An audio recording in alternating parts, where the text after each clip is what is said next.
গৌতম দেবের সঙ্গে শঙ্কর ঘোষের হাড্ডাহাড্ডি লড়াই হবে।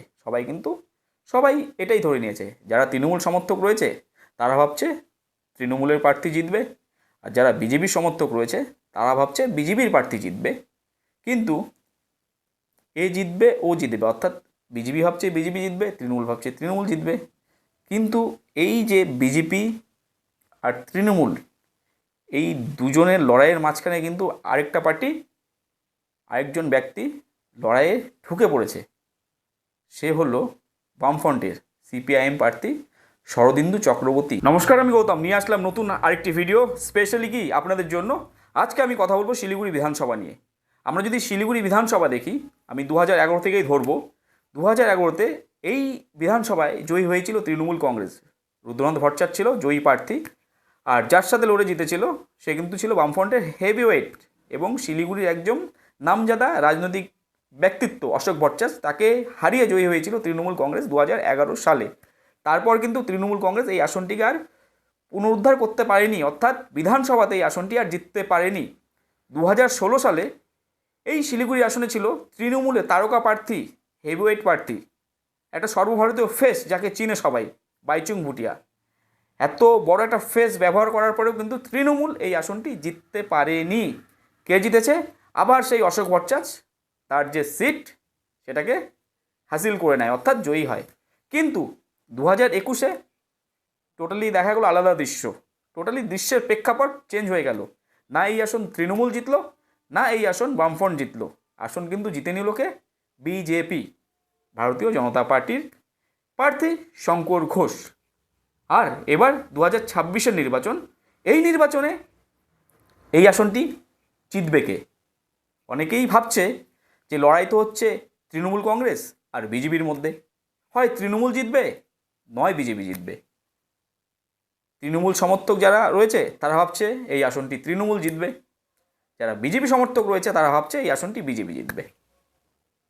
সবাই ভাবছে যে লড়াইটা তৃণমূল আর বিজেপির মধ্যে হচ্ছে হাড্ডাহাড্ডি একটি লড়াই, অর্থাৎ শঙ্কর ঘোষের সঙ্গে গৌতম দেবের একটা হাড্ডাহাড্ডি লড়াই হচ্ছে, দুজনের মধ্যে কেউ একজন জিতবে।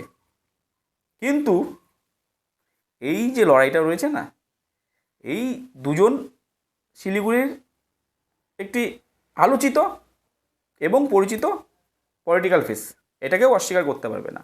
গৌতম দেবের একটা গ্রহণযোগ্যতা রয়েছে শিলিগুড়িতে, শঙ্কর ঘোষেরও রয়েছে রাজনৈতিক পরিসরে।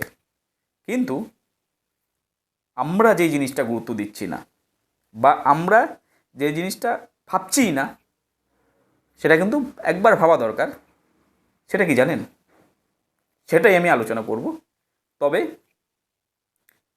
2011 থেকে 2021-এর লাস্ট বিধানসভা পর্যন্ত কি ফলাফল ছিল এই শিলিগুড়ি বিধানসভা কেন্দ্রে, সেটা আগে আপনাদের জানাই, তারপর আমি আসছি আমার আলোচনায়। 2011-তে শিলিগুড়ির বিধানসভা কেন্দ্রে শিলিগুড়ি আসনে জয়ী হয়েছিল তৃণমূল কংগ্রেসের প্রার্থী রুদ্রনাথ ভট্টাচার্য। তার যে মোট ভোট ছিল, তিনি যেটা পেয়েছিলেন সেটা হলো 72,019টি ভোট, অর্থাৎ তার ভোটের যে পার্সেন্টেজ 48.8% ভোট তিনি পেয়েছিলেন। আর সেকেন্ড পজিশনে ছিলেন সিপিআইএমের প্রার্থী অশোক ভট্টাচার্য, তিনি পেয়েছিলেন 67,013টি ভোট। তার মোট ভোটের শতাংশ ছিল 44.73%। ভারতীয় জনতা পার্টি বিজেপির ক্যান্ডিডেট ছিলেন অরুণ প্রসাদ সরকার, তিনি পেয়েছিলেন 6,069টি ভোট, মানে 4.05% ভোট সে পেয়েছিল, পার্সেন্টেজ ভোট। এবার আমরা যদি চলে আসি 2016-তে কিন্তু তৃণমূলের এই আসনে ছিল তারকা প্রার্থী। সে এমন একটা ফেস ছিল, সে শুধু বাংলার নয়, একটা সর্বভারতীয় ফেস, সেটা হলো প্রাক্তন ফুটবলার বাইচুং ভুটিয়া। তারকা প্রার্থীকে দিয়েও কিন্তু তৃণমূল কংগ্রেস এই আসনটি জিততে পারেনি, অর্থাৎ আবার অশোক ভট্টাচার্যের পুরনো সিট এটা সে কিন্তু আবার ছিনিয়ে নেয়। তো 2016 নির্বাচনে আবার এই আসনে জয়ী হয় অশোক ভট্টাচার্য। তিনি মোট ভোট পেয়েছিলেন 78,054টি, অর্থাৎ ভোটের যে পার্সেন্টেজ শতাংশ সেটা হচ্ছে 46.36%। তৃণমূল কংগ্রেসের বাইচুং ভুটিয়া পেয়েছিলেন 63,982, অর্থাৎ 38% ভোট সে পেয়েছিল। বিজেপির প্রার্থী ছিলেন গীতা চ্যাটার্জি, তিনি পেয়েছিলেন 19,300, অর্থাৎ 11.46% ভোট সে পেয়েছিলেন। এবার যদি আমরা আসি 2021-এ। তো দেখুন 2011 ইলেকশনে এবং 2016 ইলেকশনে বিজেপি কিন্তু কোনো লড়াই ছিল না। এই শিলিগুড়ি আসনে বিজেপি কোনো লড়াইই ছিল না।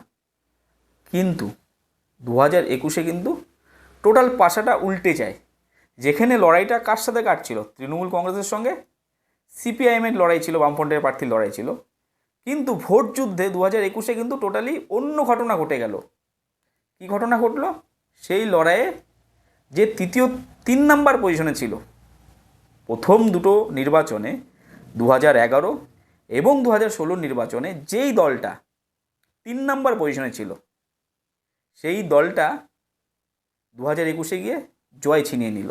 অর্থাৎ প্রথমবারের জন্য ভারতীয় জনতা পার্টির প্রার্থী, বিজেপির প্রার্থী শঙ্কর ঘোষ শিলিগুড়ি আসনে জয়লাভ করলো। কাকে হারিয়ে? তৃণমূল কংগ্রেসের প্রার্থী ওম প্রকাশ মিশ্রকে হারিয়ে।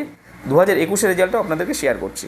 2021-এ বিজেপির ক্যান্ডিডেট শঙ্কর ঘোষের মোট যে ভোটটা পেয়েছিলেন, শঙ্কর ঘোষ যে মোট ভোটটা পেয়েছিলেন সেটা 89,370, অর্থাৎ 50.3% ভোট সে পেয়েছিলেন।